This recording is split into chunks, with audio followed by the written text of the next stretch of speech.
One, two, three, 1, 2, 3. Okay. Share screen.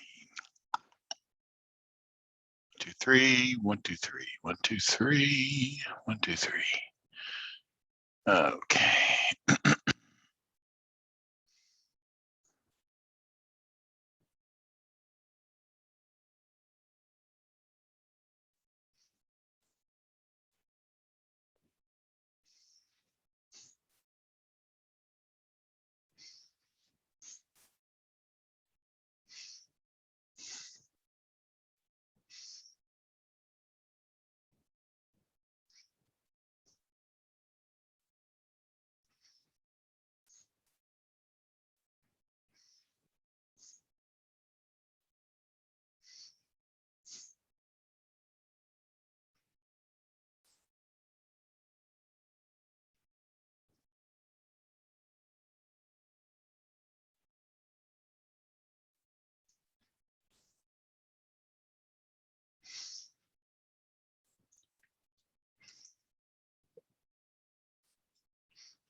Hello, Professor Bar.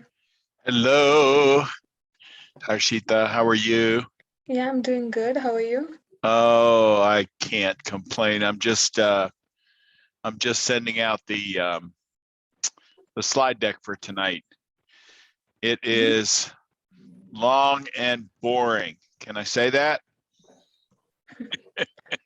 I'm sure you'll make it fun for us. I don't know about that. I can heal the sick, but I can't raise the dead. No. It's all right. Hi, Mehdi. How are you? Hello, how are you? Good. Busy week. Tell me about it. Well, it began. No, I don't want to put you to sleep too early in the class. The content will do that without. I'm trying to say it like mine was busy too. That's why I said tell me about it. Oh, yeah. What's kicking your butt? Enterprise architecture, to be honest with you. Did you read my email, sir? About the security paper? Yeah. Yeah, did you get my email back? I didn't see it till last night, but I sent it to you, I think this morning. I replied to you. Oh, okay. Because you were talking about the passive voice. I was trying to make it beautiful and more, my argument stronger. But yeah. All right. Well, I haven't. I sort of scanned what's in, and I'm going to grade it tomorrow. So anything, you know what? It sounded like you were on the right track. So we'll take a look at it, and no one's going to die. You know, it's well, especially like in terms of enterprise architecture, security has become very crucial, very important. If you don't safeguard everything you have in your company and your corporation, everything can go away in a split second. Like yesterday, I was reading there was this new cryptocurrency called Squid Game, and people it was. Oh, named after the Netflix show, or series. Yeah. Wow. And the creators of that cryptocurrency got away with $2 million. It was a scam because people like started investing in that that currency. I tried to, but I could not find that platform either on crypto.com or Coinbase. Good thing I didn't find it. I would have lost my mind. Yeah, it's the fates kept you from harming yourself. Somewhat. It's interesting. I'm writing a book. Well, I've finished the book. I'm doing the e-learning for securing critical infrastructure, and it's there are 18 different types of critical infrastructure that the European Union and the US. Department of Homeland Security have identified. Things like banks and water systems and electric plants and nukes and all these kind of things. And there's a section on IT security, and people think they have they've dealt with ransomware because they do tape backup, and they don't realize unless you air gap those tapes, they're gonna lock down and crypto lock all the backup files. Then you're really screwed. And so a simple, air gap computers and air gap tape drives are free. You just unplug it when you're done, and you take the tape drive out and you ship it to some other place, or you make 2 dupes, or whatever. But it's one of those things that they've been saying tape is dead for, I don't know, 30, 40 years. And they keep figuring out ways that it's stupid. The density gets better. The fact that it's not, people go disk to disk for backup, which makes sense. That way you've got virtual backup of anything. But sooner or later, you turn that into something that's that's completely different. I remember at one point we were writing to Blu-rays, but it just took so long to write, So we went back to tape. And so it's one of those things where the guys in for my customer went to a Native American Indian reservation in Wyoming last week, and they went into their water system, and they said it was really sad. I mean, how little funding this thing had, and they had been hit by ransomware about 2 years ago. And who hits an Indian reservation for ransomware? I mean, those are cold-hearted bastards, it's just, you'd like to hang them or something. But anyway, yeah, they had a little tape drive hanging on their server, and everything else on that rack was all their operations, their ERP, their financials, everything was on this one little server running Windows Server. I think it was 2003. And Windows 7 was the operating system. And it was just sad. And I said, here's the philanthropy guy at Microsoft who used to give away, everything to schools and nonprofits. Call him and tell him that Rick Bauer said, this is disgusting. I'll find a server from HP because they've got a charity arm. I said, look, we won't solve the whole Indian nation issues, but God, you need the server was, early 2000, and it just was sad. It just was sad. That's the way we treat the people who were here before us. We bought Manhattan for $24. I'm not trying to get on a soapbox here, but it just seems sad. So anyway, we'll see what happens. Good evening, everyone. Sorry for the lack of a roadmap yesterday. It was a very intense day. I had about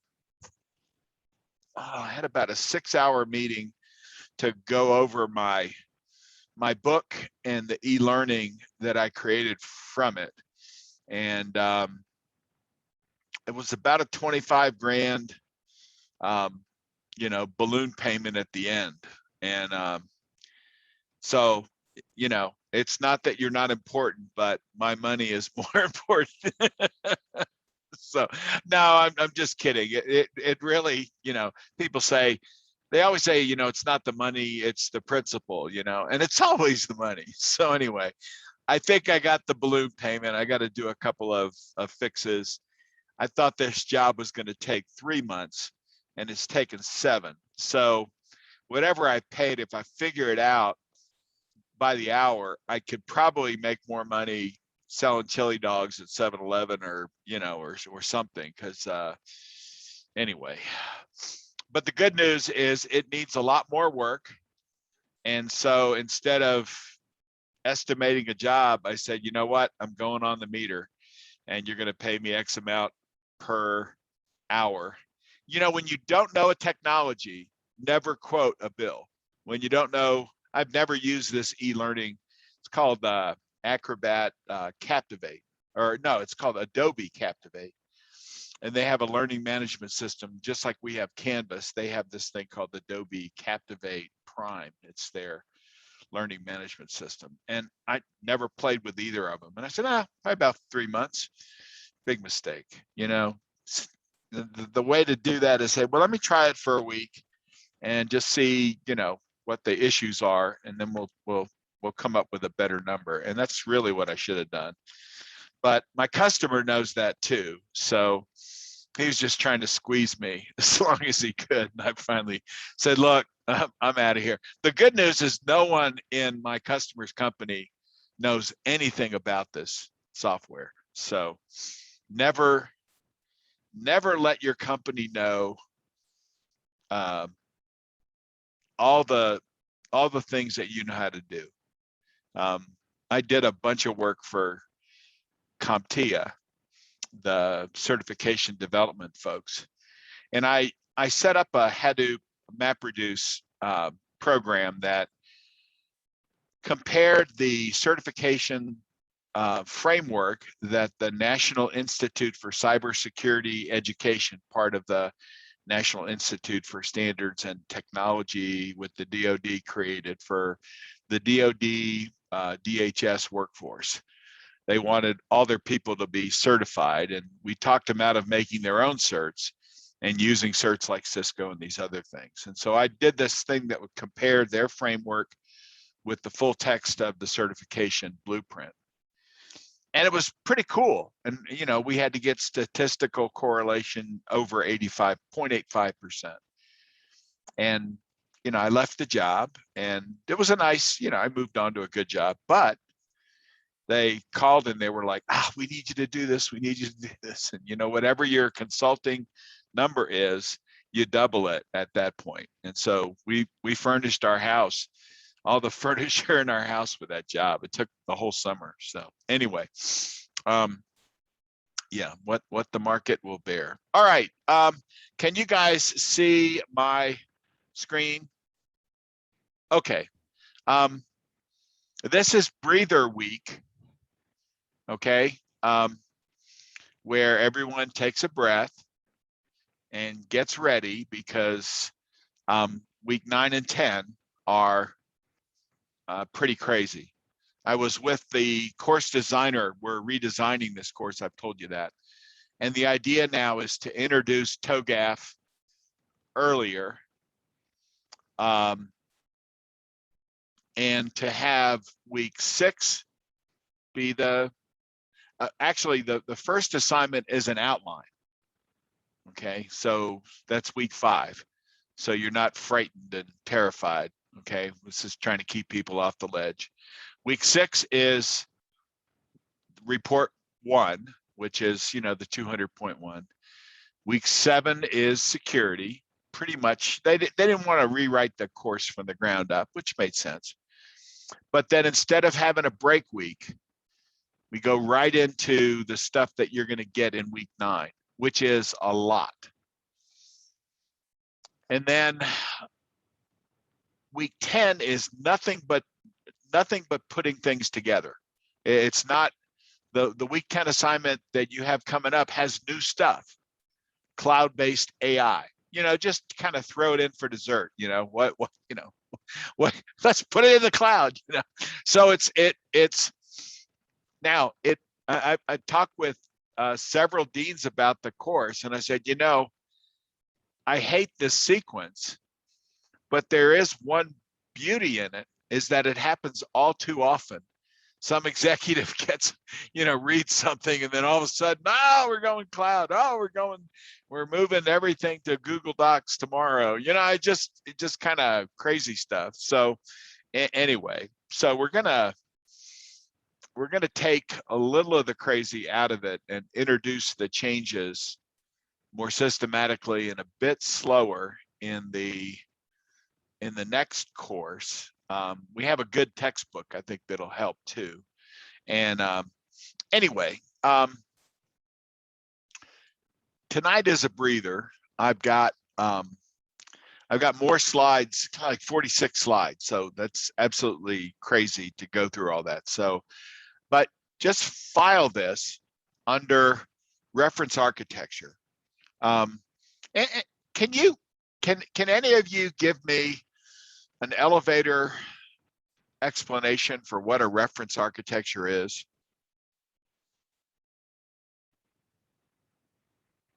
I mean, don't think you have to be a PhD. Yeah, go ahead, Mehdi. Like a general template of any of the enterprise, what it should look like or what should be based on, or what's a generic template or a framework. Okay, that's a good start. Any other clarifications on that?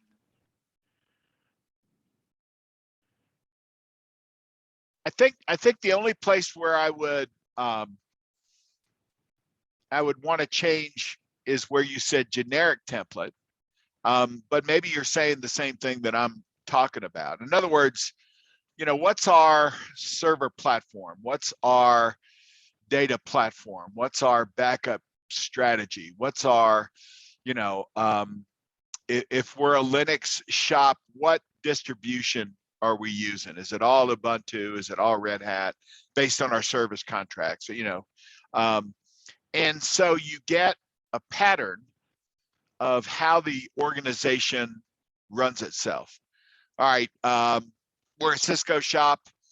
We've got catalysts in all of our NOCs. We've got, our director class switches are this, our Wi-Fi access points in our, and every now and then, if we can't find something, we'll make an exception, but you don't want to have a lot of what's called rogue IT kind of creeping in. I couldn't get Wi-Fi, so I just ran a hotspot from Verizon on my cell phone for the last 2 years. I think it's secure, but I don't know. So anyway, but Mehdi, I think you're right overall. Companies have so many choices in terms of how they do things, and that's not a bad thing. And the market is constantly changing. And so what was your reference architecture 3 or 4 years ago is evolving. I mean, I had a customer that did some testing in a storage lab that I used to run for the Storage Networking Association. Customer, I can tell you now, the customer was Abbott Labs, huge medical testing facility. They were acquiring, this was pre-COVID, probably like 2016, 2017. They were acquiring at least one company a month, just on an M&A kamikaze run. I said, when are you going to stop? We run out of cash or run out of companies. And the more they bought, the more their stock. I mean, the analysts were saying this company is doing well. They did not invest in the Theranos. If you're following this lawsuit in Palo Alto about the Theranos company and the the brilliant leader who she basically said, we're going to be able to do all the blood testing you need in every complexity by a single drop of blood. And, you know, basically put that in the mail, or we'll give you a machine at home. And it was going to revolutionize the blood testing industry, which is lots of vials and lots of phlebotomists and, you know, just a lot of cost that they wanted to wring out of what everybody's testing for everything. But it turns out that the Theranos thing was nothing but smoke and mirrors. It was a fake black box and there, you know, billions of dollars went in there. But I remember talking to the guys about it when they were in the shop in my lab, and said, so what do you think about the Theranos? Said, we don't believe it. You know, we've asked too many questions to see. We want to see the inside under NDA. We just want to see something working in real time, and they never would do it. So they just decided not to. But the point of that I'm trying to make here was that they were acquiring so many different architectures, and they didn't know, you know, did it make sense to convert the company into their reference architecture, or how long, you know, would it take to migrate? Do they leave them alone for a while? But they were, like you were talking, Mehdi, about security. So this idea of a reference architecture, you know, it's not on the exam. It's not, there is no exam. It's not on the paper. I really want you to think about this, because if you get into a shop where you're trying to figure out, when do we spend? How do we spend? We can't buy everything new.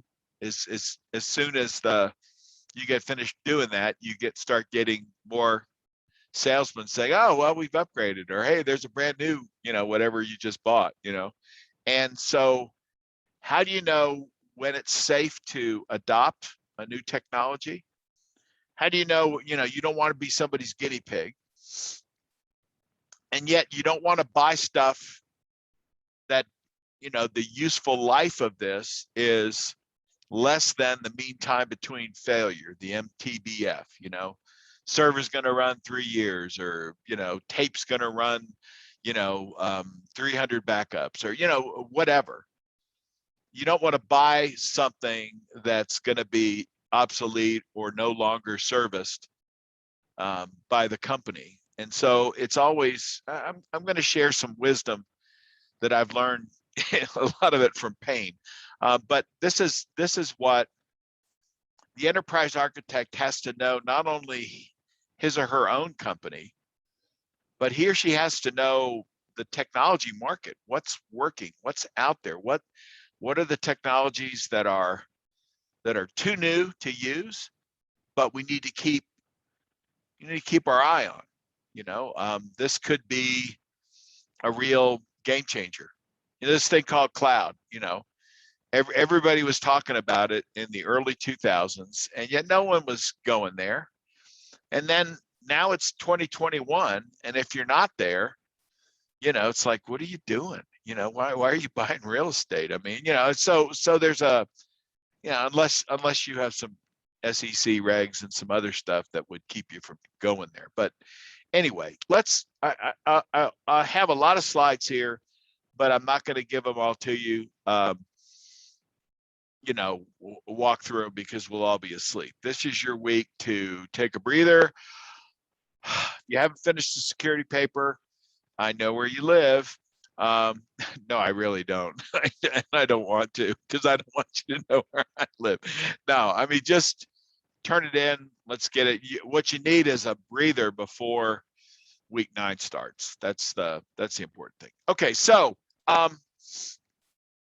let's look at just a couple of things. You know, what reference architects or what a reference architecture looks like. We won't do any readings on this. And then a couple of things on the Arch Assurance stuff.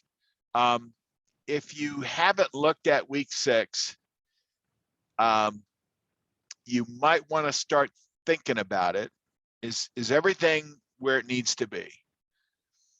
Have I cleaned up any of the grammar and spelling things so it's a perfect paper, so that when I get the security paper back Thursday, I can drop that little sucker in there, and all I have to do is change the abstract. Well, don't do that yet, but I just have to drop that in there and adjust the table of contents. If I have some figures in there, adjust the numbers of the figures. The week 9 assignment will be regulatory compliance and some expansion. Week 10 will be cloud-based AI for their enterprise innovation with their probeware. So there's a lot to think about. But we're going to walk through the cloud decision, and I'm going to give you some hints about, if you've deployed cloud and especially Archie is going to start new markets in China and India and the GDPR-based European Union, as well as their North America original market. And so we're talking about data residency requirements. In other words, you can't keep everything in a data center in Seattle or in Palo Alto or something like that. You've got to have, if you have customers who buy insurance in India, guess what? You got a data center in Chennai or Bangalore, wherever. Absolutely that with China, the new data residency requirements. So we'll talk about regulatory compliance next week, but we'll also talk about deploying cloud. So not to freak anybody out. Basically what we're going to do is write a paper next week for week 9 and finally for week 10, and then merge all of them easily and coherently without going crazy into what is a portfolio assignment. And that's it. Okay. And I've done this before and everyone has made it through, and I'm going to make sure that all of you make it through as well. We had some counseling and there were some drugs involved, but everyone's fine. No, I'm just kidding. So anyway, so that's kind of the view, long term for that. Any questions on kind of where we're going and concerns or things that you need some clarification on?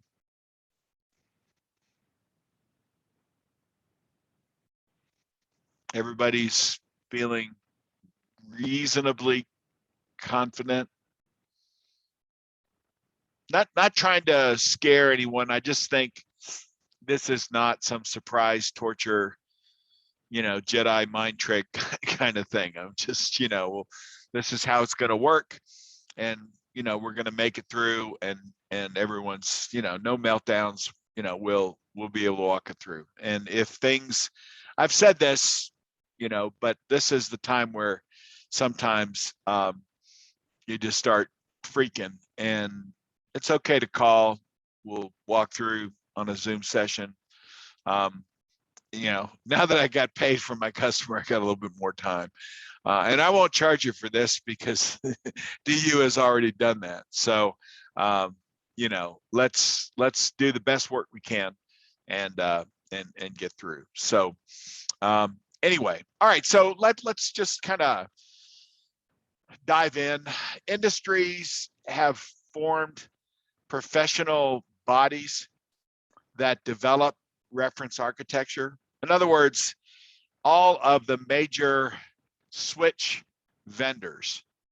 All right, so it's Cisco, it's Arista, it's HP, all the people who make switch technology have said, software-defined networking is really a cool thing. It's more secure. You could tell the packets exactly where to go or where not to go. And so, but it's so different. If you put the knowledge in the packet rather than in the switch, you need less TAM or less total addressable memory in the switch. You can do a lot of things with a dumb switch, and an x86 PC and smart packets than you can the other way around. I mean, there's some argument there, et cetera, but they wanted to popularize SDN. So, and then companies like Google and Facebook and IBM and Microsoft and all these folks, they wanted to ride that wave as well of adoption. Previously, I was the technical director and the executive director for the Storage Networking Industry Association. Now, a long time ago, probably before any of you were born, people used to put their hard disks right in their servers. And if you wanted more hard disk, you got a bigger server with a bigger, SCSI bus or whatever the interconnecting cable was.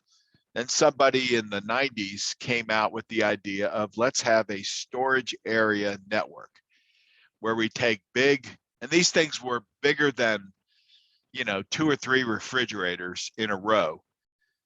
And they would put hundreds of disk drives, and disk drives were, wow, a terabyte, or 500 meg, whatever. But, and these things were hundreds of thousands of dollars. But companies like EMC and IBM and HP and, all the other storage companies, Cisco was in there, to do the storage management and things like that. And so they all got together. They had conferences. They tried to convince customers that instead of having storage on every server, why not disconnect or disaggregate that and have your storage concentrated?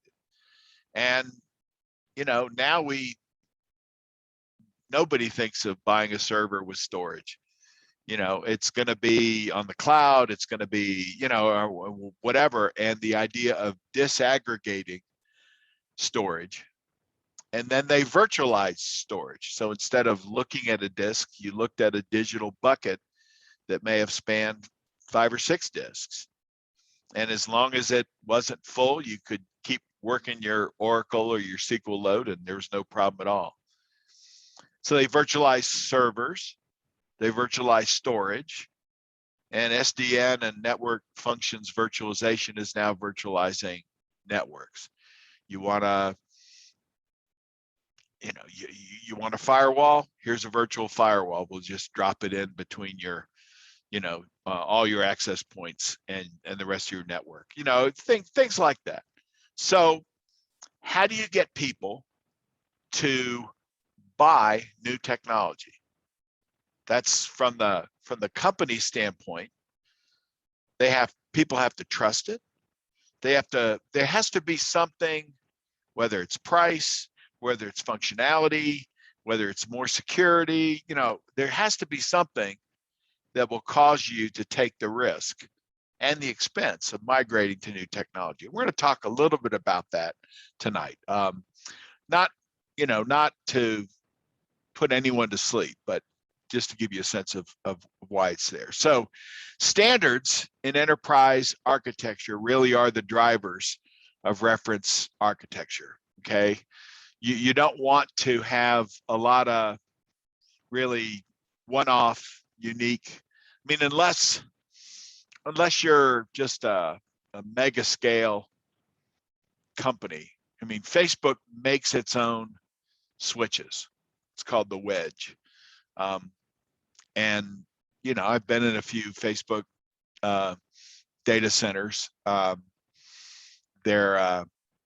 They were members of the storage or the Open Networking Foundation that was doing the SDN kind of stuff. And so they just built their own, and they would not reveal to anyone, what was in that magic juju, so anyway, but most of us don't have that sort of hyperscale footprint, or they have more PhDs in that data center than most companies do in the whole membership. So all right, so standards, technology reference models, that's really what you base your company. Listen, we're a Linux company, we're a LAMP company, Linux, we use a certain kind of Apache web server, we use some kind of particular database, and we use a certain PHP, or different types of standards. We're HTML5 all the way, cascading style sheets 3, whatever. And at a certain point, the next rev of PHP, or the next rev of NoSQL or MySQL, or if you're if you're a Microsoft SQL company, when Microsoft updates, you got to put something in a sandbox and test it and make sure that it's going to run all the queries that you have and all that kind of stuff, because you got a lot of reference stuff, and you've got a historical collection of queries that your company needs to use, or they need to be rewritten for newer versions of SQL. So you can't just go out and buy a box at Fry's or at some computer store. Guidelines, patterns. What are the IT principles? How do we set up data? How do we store it? How do we manage apps? So we have technology reference models at the application level, but then we have systems models at the IT department, or at the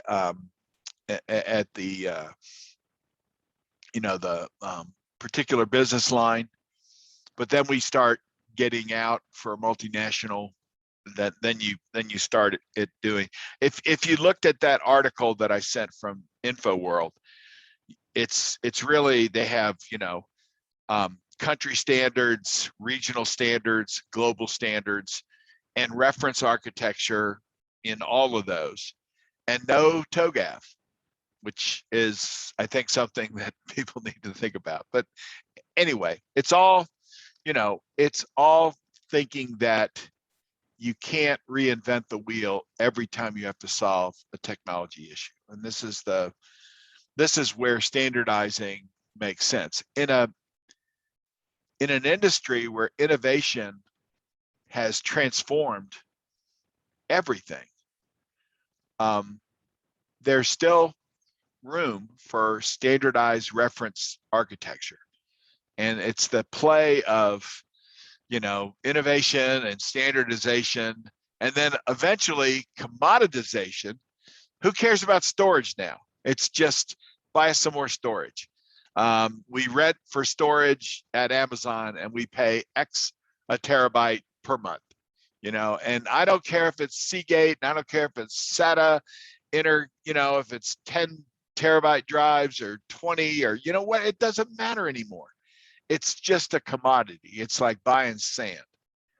And that's how server is now, and network as well, right? In this sort of place where everything is being farmed out. All right, so different standards, they're IT focused, and that really determines what the enterprise architecture is going to use. Globally IT specific, that's defined by the architects. And then the very things that we talked about earlier, okay? So you're asking questions like, okay, what should be used in our IT solutions? And this is kind of tricky. I know one company said you can have any computer you want to use as long as it's a Windows PC. Then all the artsy creatives, marketing, whatever, like, it was like, what are you doing? And so what happens is then you go the opposite direction. You say, just bring your own technology, just buy it. I don't care what phones you use, and it doesn't have to be secure. And you move from Blackberries to whatever they had on sale at Verizon, and then you have other problems with company data not being secure and all kinds of people, well, I just put an access point in my office so I can get, or I use, remote PC or something like that. During the pandemic, there were a lot of things that went, creative in terms of how people got to their company's data. And now they're trying to patch all that up. So anyway, what do we use? How do we organize it? How much do we organize it? What are the protocols? What the data storage and data security? And then are there government laws that dictate increasingly how and what I can store and for how long and where? And so we're going to talk about that next week. All right, so just a lot of, standards are not just IT. All right, there's something that the IT and the business has to agree upon. And like everything else, it involves a lot of good communication. Time, development, I won't go through all these different things. And then you use them for a while, and then they change, and then you innovate, and you have a new standard. So there's a life cycle to these things.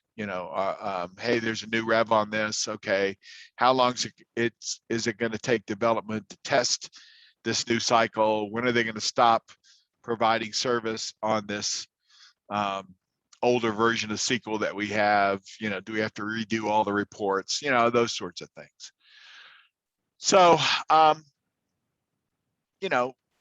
if you can do work faster, if you can reduce your costs, if you can mitigate your risk, if you can make complex things more simple, and you can interoperate, like this particular system will run, Windows, Linux,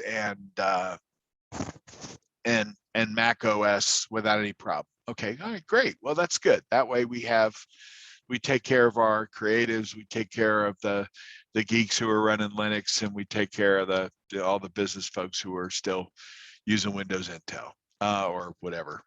All right, so you got a technology reference model, and they're basically, the basic standards for this. You have features for those. I won't go into them, but you'll know where they are. And here's just a schematic of what a technology reference model might look like. Here are our channels. And the darker shaded boxes are, this is really what you buy here. Gray is maybe, second tier, and white is okay. It's acceptable, and so, or you look at the code here. They've got the code like technology 2 is an emerging technology. Like for networking a few years ago, SDN was certainly an emerging technology. Current was technology 1, our Cisco shop. Okay, unsupported. I read the schematic wrong here. Anything that's shaded is unsupported. In other words, you deploy this and we're going to kill you. I mean, you're going to get yelled at by the business, not by the IT people. Never let IT have to make the hard business calls. If somebody wants to use something and you tell the CEO or you tell the VP of that department, this is a real headache. Well, I think I need you to tell, our sales team that you're not going to be able to have that. No, you're going to tell them this is a hard call. All right. Or we can do that. We can both hold hands and tell them, but IT cannot make decisions that force end users in hard and difficult places without the business supporting them. Because as soon as that meeting's over, the VP gets up and say, yeah, another stupid message from IT. Well, you know what? We don't care. Just bring your own stuff in. And, you know, I mean, that just stuff doesn't work. All right. So guidelines, timelines, etc. These are how we deploy servers. These are the protocols we use. You know, everything is encrypted from point to point. Here's how we design our UIs and our codes, and you know, all this kind of stuff. Just kind of scrolling through here. Yeah, so this is just this is how we take a JBoss application that has a back end to MySQL. That's a standard, you know, and what we do is we go disk to disk with it. We have a failover cluster. So if the app on the left, which is a Red Hat Linux data source, the right function is messed up, then the load balancer, the Nginx load balancer says, oh, okay, I'm going to go to the other application, the other virtual application, and use that until we could fix this other one. Okay, so this is how we do failover in our company. Now, if you're a Microsoft shop, Windows Server has its own load balancing and virtual, especially for things like Exchange, and people still run their own Exchange servers. You know, just like why? But anyway, you know, your secure environment or, you know, something like that, who knows? So you just get, you know, just kind of get used to, this is what we do and how we do it. We can change when there's enough good reason, and that's a discussion, not a decision by somebody in power. When there's enough decision and reason to migrate to something newer and better. And there's always something newer and better. So the pace of change is something you have to manage on a quarterly basis, okay? Some principles, you know, these are the things you keep in mind. You know, organizations usually have 10 or 20, you know, guiding IT principles that the architects, the IT and the business leaders get together and say, we're doing cloud everywhere. And then, okay, how do we use security? How do we do boom, boom, boom, boom, boom? And so it's cloud first, and Archie Assurance is going to make that decision. That's one of our IT principles. We figured out it's cheaper to do compute when Amazon or Microsoft or, you know, Oracle or, you know, Google, somebody else manages that part of the, you know, of the compute and the storage and the network and the security. Okay. So here are our principles on applications. We like open source solutions. So we're a Google Docs company. Okay. Or we hate that. So we're an Office 365. All of our data, we want to use scalable storage. You know, this is how we do backups. You know, here's our middleware for integration. Here's our cloud.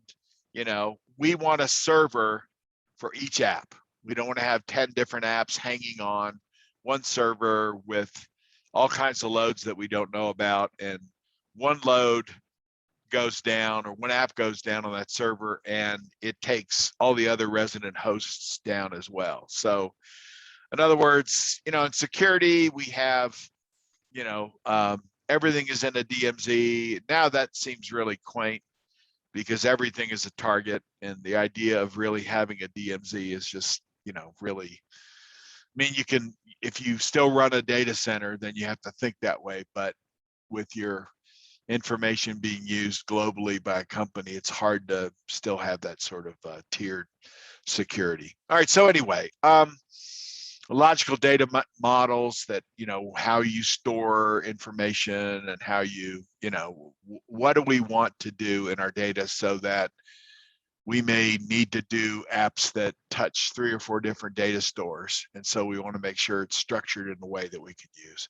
All right, so here are a couple of different information or data models. There's a customer database, and we got their date of birth, as you know, and locations and all these other kind of things.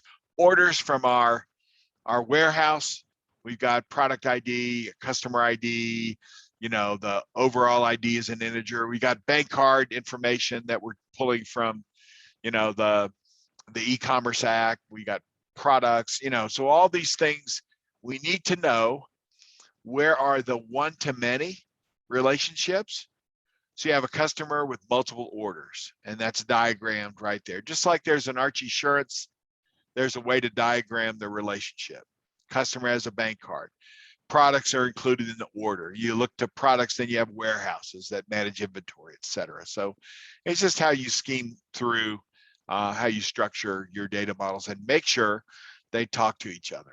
Okay, what's the primary field that each one references on?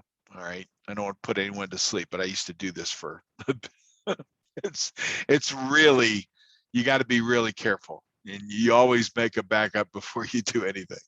All right, so data models, other standards in those areas. So this is the lecture, okay? Any comments so far, or have I managed to put everyone asleep? I hope this is a blinding grasp of the obvious. You know, in other words, yeah, of course, we're not going to knock off new stuff just to be different or anything like that. Any questions, or have you seen that operate in your own environments?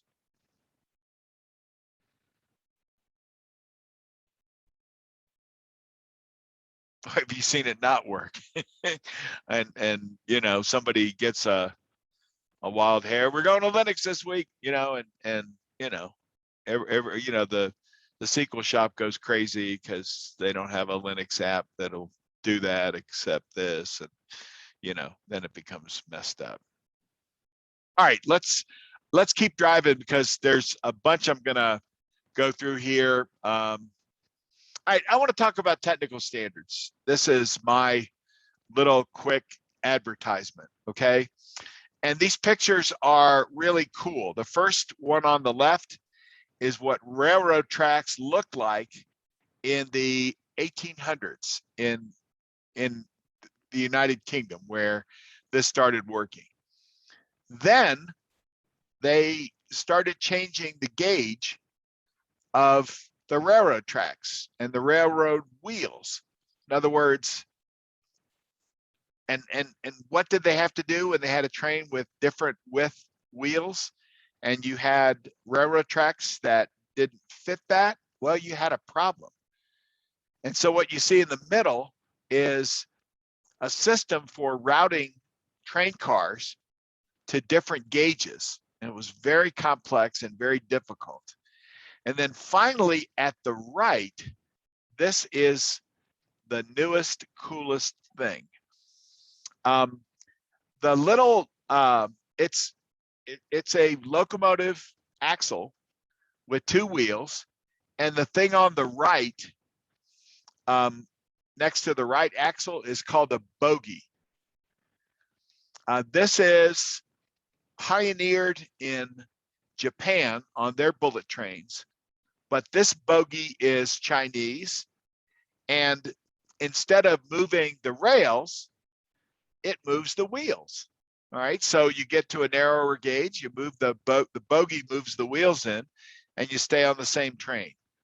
Okay, now the train on this locomotive goes 400 kilometers an hour. Okay, it's a fast bogie, as they say. All right, I don't know what the Chinese translation for that is. Fast bogie, you know. So anyway, but I want to just talk about technical standards. Okay, there is an inexorable development, and this affects architecture. Okay, there are brilliant people, and they innovate. You know, somebody says, why do we put storage on every server? What if we just had a big old box, you know, that everybody could talk to?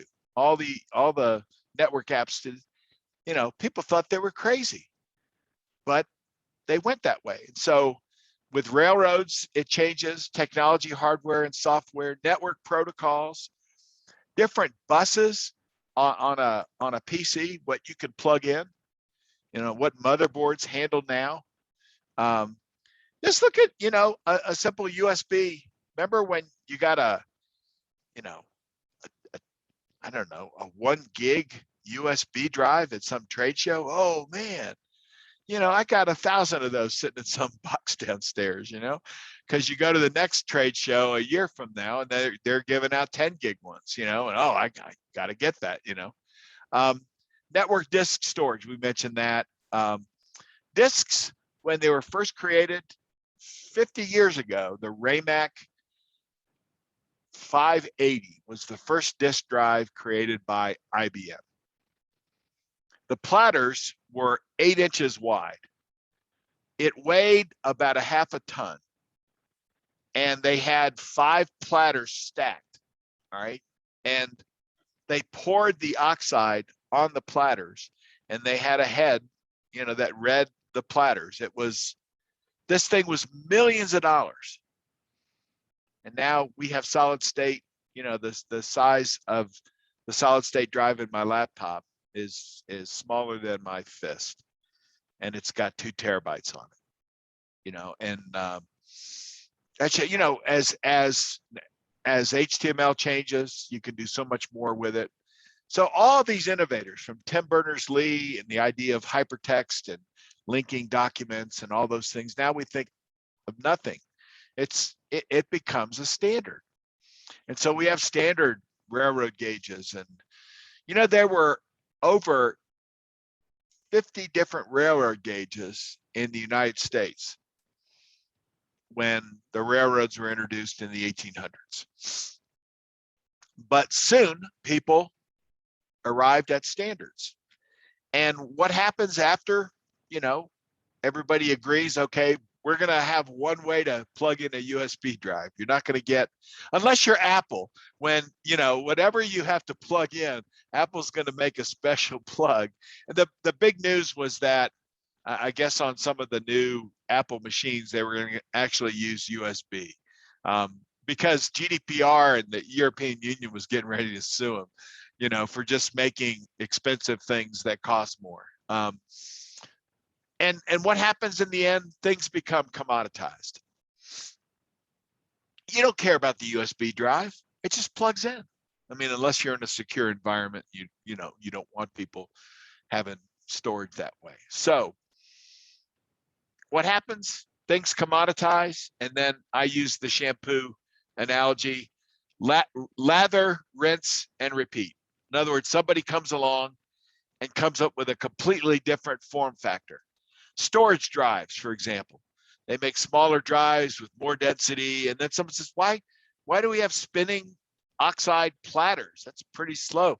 Why not electronic storage, enterprise class,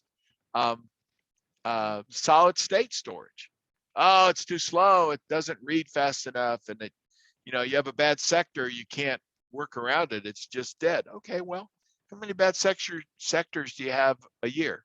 I don't know, 3%. Okay, let's add 150 more sectors and it'll last for 5 years. That's all. We don't want it to last too long, right? Because we want to buy more, you know?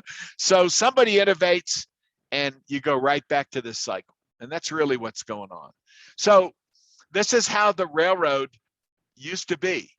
When you got to, this is a drawing on the left, when you got to the end of the line and you had to go to Birmingham, you went to the luggage car and you took all your stuff. Imagine if it's coal or if it's, you know, packages from your factory, whatever, has to be literally unloaded and loaded into the next gauge train. Horrifically tedious. And think about, this is what managing an enterprise architecture feels like. when people, it's boisterous, it's disconcerting. But then, here are some of these pictures where they're measuring the gauges to make sure they have calipers. The engineers have calipers that you could take trains with different gauges and get them to run. The picture on the far right is a Chinese railroad track and a railroad car in their museum in Beijing, where you can see you could get 3 or 4 different types of train cars on the same rail. The rule that you have to have only 2, that doesn't really, somebody thought, no, you could put rails there. Make sure you have the right kind of rails and the right distances, and you get 2 different kinds of trains. So this all works, and people continue to innovate. Why? Because no one can agree, except in the Lord of the Rings, to have one rule, one ring to rule them all, one gauge to rule them all. You know why? I just put your seatbelt on. This is the world, okay? In terms of railroad gauges. All right, this stuff I got from Wikipedia, just thinking about it. And if you look at the diagram in the bottom on the left side, it shows a black rail, and then all the other colors are the different gauges. Okay, so you've got narrow gauge, and a lot of mountain railroads, you don't really want a wide one because that takes a lot of dynamite to build the road. So the narrow gauge railroads are still very much in use in high mountainous countries. I know in Colombia and Peru and places in the southern Cordillera of the mountains. When I lived in Colombia, we took some narrow gauge train rides, and as a kid, they were exciting. And as an adult, I would never do it again. So anyway, but these are all the different. So you can't get everyone to just agree to a particular different. There are standard, like look at the U.S., China, and Europe and Australia. You've got a standard which is 4 feet 8.5 inches, but that's not the only place. You're gonna still commoditize, and then we go back to our bogey, okay? And here is the China Railroad Company in Changchun. My Chinese is terrible. Just unveiled a new high-speed train that has variable gauge bogies. It sounds kind of weird, but variable gauge. In other words, they can get skinnier and wider and whatever. The train is spec'd at running up to speeds of 400 kilometers an hour. That is pretty fast. And what they've done is they wanted to have a new version of the Orient Express. They wanted to go from Beijing to Moscow, and they wanted to go on the Silk Road, which goes through, Pakistan and India and, Uzbekistan and all these other countries with different rail gauges. And so how do you do that? You stop your bullet train and everybody get out and get in the next bullet train. That's just really dumb. So you use this bogey, and this train is going to be completed, the marketing department of the China Railroad Company, in time for the Beijing 2022 Olympic Games. So this is how standards get done. And if they don't standardize the railroad scale, then somebody will figure out a way around that. And so this dynamic of innovation and standardization and commoditization, and then another innovation that's game changer comes along, and then that's the new thing. So that's how it works, and there's no way to stop it. You can't tell everyone in your company we're going to use Windows 98 you know, or Windows 7 or, you know, whatever it is. Just doesn't work that way. Okay, so here's the question. And people pay a lot of money to get this answer. When do you know that a technology is starting to catch on and it's time to start introducing it into your reference architecture, your enterprise solutions? When do you know? Any ideas? You flip a coin? You let the vendors tell you, because they're always going to tell you the right answer, right? Hey, you can trust this. It's going to be great. It's going to be wonderful. No, we don't have any other customers, but you're the first one, and you know, we really hope it works. But what do you think? How does a IT leader know when to go to the business and say, you know, we've been running SQL for a long time, but this MySQL or NoSQL or whatever has been out there for, you know, now it's like 10 years, but you know, it's been out there for 5 years, for 4 years, and I think we should start migrating our loads because Microsoft's licensing is just crazy.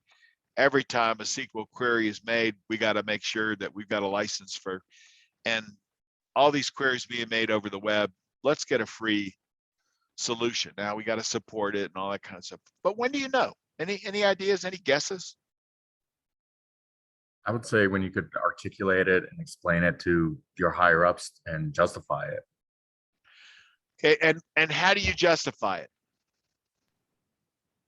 You would explain the cost benefit analysis of it, why it's going to help, how it's going to improve, basic stuff like that. So you get higher leaders to understand what it is you're exactly trying to do and how you're trying to prove everything through this.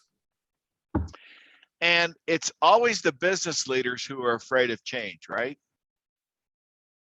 I'd say everyone's a little afraid to change a little bit. I think you're exactly right, George. And it's been my experience as a CIO and a network NOC manager and a data center manager, whatever. Sometimes technology folks are the ones who are the most afraid of change. We finally got it working. We finally got the backups. We finally got everything is just where it is. Now you want to rip it all out and change, and we want to have 400 meg circuits and gigs and you know. Yeah, change is hard. Remember I don't know if I told you guys this, the Microsoft jingle. This was in the early 2000s. Where do you want to go today? Remember that? Where do you want to go? Microsoft, where do you want to go today?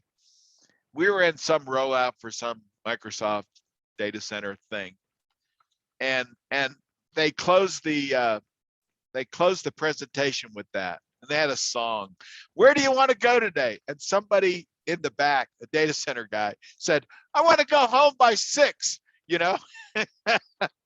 Everybody burst out laughing because they knew the pain there's pain in change, you know, and we all have to do it and we all fear it. We all, you know, and then we kind of have to, you know, figure it out. Okay, yeah, this makes sense and it's time and whatever, but that's hard to.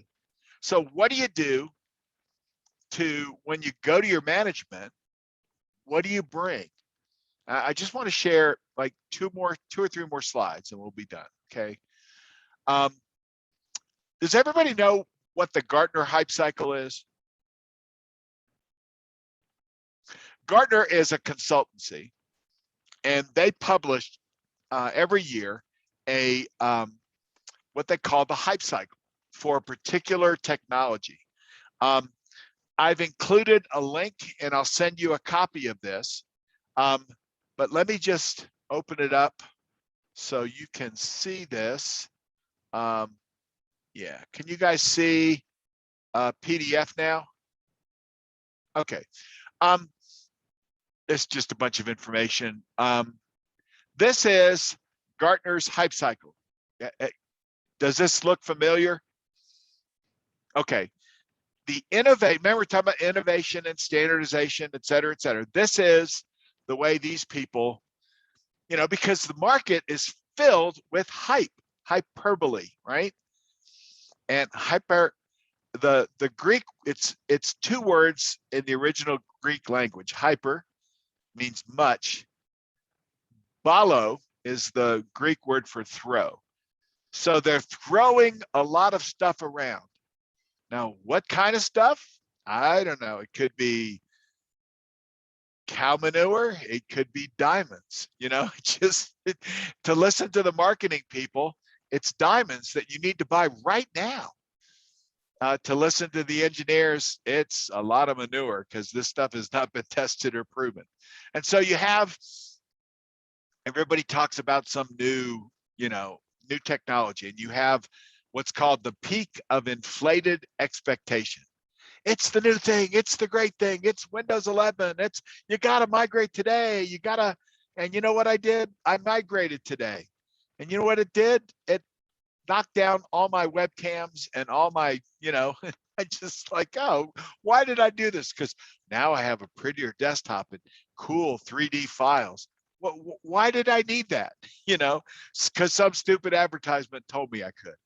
All right. And then you realize how tough it is, and you enter into the trough of disillusionment. All right. Oh man, this is work. We got to reprogram, and then you get to the slope of enlightenment. Okay, people are using this. It's working. It's the right kind of thing. And then the plateau of productivity. This is the sweet spot. All right. And sooner or later, there's going to come another one of these hype cycle curves. And so a lot of times people say, okay, what's the hype cycle on network storage or SDN or virtualized networking or disk to disk backup or different technology, and you can actually track it, and they'll take. All right, so here's one from 2018. If you want the stuff for 2021, you have to pay Gartner a big check. All right, but companies like Dell or they all have consultancy relationships with Gartner. Big enterprise groups, if you're consulting like you're Deloitte and you're dealing with Fortune 500 companies, you got to know when they say, hey, what kind of OS should we be at now? What's the best Linux distribution for our needs? And you got to back it up with, no, I haven't any problem with this. It's got to be more than that. So look at all these different things. Smart dust. I don't even know what that is. 4D printing. I don't even have a 3D printer, but people are doing all kinds of crazy stuff with it. Conversational AI. Look at 5G. People have been talking about 5G for a long time. Now it's 2021. It's probably up in, everyone wants 5G, but they have to buy 5G phones. I think they're actually in Colorado Springs, they're throttling back the 4G so that people will buy. I mean, I have an old phone, and I'm just kind of like, I don't want to spend another $1,000 for a 2 years worth of phone. And I'm really thinking seriously like about a Google Pixel, because just I don't want, the whole, it used to be that Samsung was a good alternative to an iPhone, but they're just as fat and expensive and stupid as the iPhones are. And so, but all that demand, sooner or later, I'll have to go. Now 5G is, the Verizons and Sprints, they can't deploy enough 5G access points. And so it's, people are upset, they want fast, they want, et cetera. So autonomous driving, look on that curve, the trough of disillusionment. Well, when Elon Musk got, who's the rental car, Hertz company, said, we want to buy, 100,000 cars. I mean, he made 4 trillion in one day. So I would say that's more the slope of enlightenment. So, but you could take any technology and say, where is this on the hype cycle? So now you have something to talk about with your boss. He says, what do you think about 5G? I said, well, I saw the latest on the hype cycle. You may have the new one for 2022, but I think it's ready. That kind of thing. All right, so this is the Gartner hype cycle, and I'll send Oh, I sent the PDF document. No, I didn't. I'll send the PDF document later today. All right. The other, and this is my last thing I want to share. If you really want to know this subject, it's the book is called Crossing the Chasm. Any of you ever heard of it? Crossing the Chasm by a guy named Jeffrey Moore. He wrote it in 1981. It's now in its 4th or 5th edition. He updates it every 10 years. And basically it's how products, it's like how the Gartner hype cycle works. So this is the book. This was in 2016, the 3rd edition, but he's done another one. I think the 4th edition was like 2020. We brought all the SDN companies together, the little graphic in the yellow and black. I designed that. It looks like somebody jumping over something. Anyway, we wanted to talk about the commercial adoption of SDN. It was still what I would call a science fair reality. I mean, people were noodling around with it, but it was in test labs, but it wasn't in any enterprise architecture at that point. Now it's moving that way, but it's still slower than expected. And so what Jeffrey Moore did is he basically made a distribution over time. And he said, if you look on the far left of the diagram, it's a bad diagram. I've got one, but it's on some storage drive that I can't find. But anyway, and you start out with early innovators and early adopters. The techies. These are the people who were building their own PCs, in the 70s and 80s. All right, they bought a Heath kit and they bought, hooked it up to a, Nintendo Switch or whatever. But then as things get more mainstream, you have an early majority after the early adopters. That's when you say, okay, this stuff is growing. This network storage looks like it's a real keeper. Big companies are moving. We still can't afford it, but we need to start thinking about what will it be. We need to make sure that we buy the kind of network interface cards that you can run fiber channel protocol over, which is what they use in a lot of storage area networks. They still do. The late majority is people say, hold on, let's not get carried away here. We've been running it this way. We've been running Windows 7 for 15 years, and it's good enough for Bill Gates is, it's good enough for me. And then you have people who just say, no, we just will not do this. And so, but then innovation comes, and then there's another speed, speeds and feeds. Things are faster, new networks, faster Wi-Fi, new telecom standards, et cetera. So this is how you understand. And it's a template to put on any industry and say, where are they? Is this still science fair stuff? Or is this early adoption, late adoption, laggards, they're leaders and laggards and that kind of thing. So anyway, that's it. I hope you remember like 2% of that. But I definitely would say, over the Christmas break, when you should be sleeping or something. Jeffrey Moore's book is, I'm holding it right now. We had him actually come and speak to our all of our guests. It was sold out. It was a really good show. I got a bonus for putting it on. The board said this was exactly what we needed to do because it wasn't growing as fast as they thought. And we said, let's look at the business. What do we need? And what we needed were reference implementations.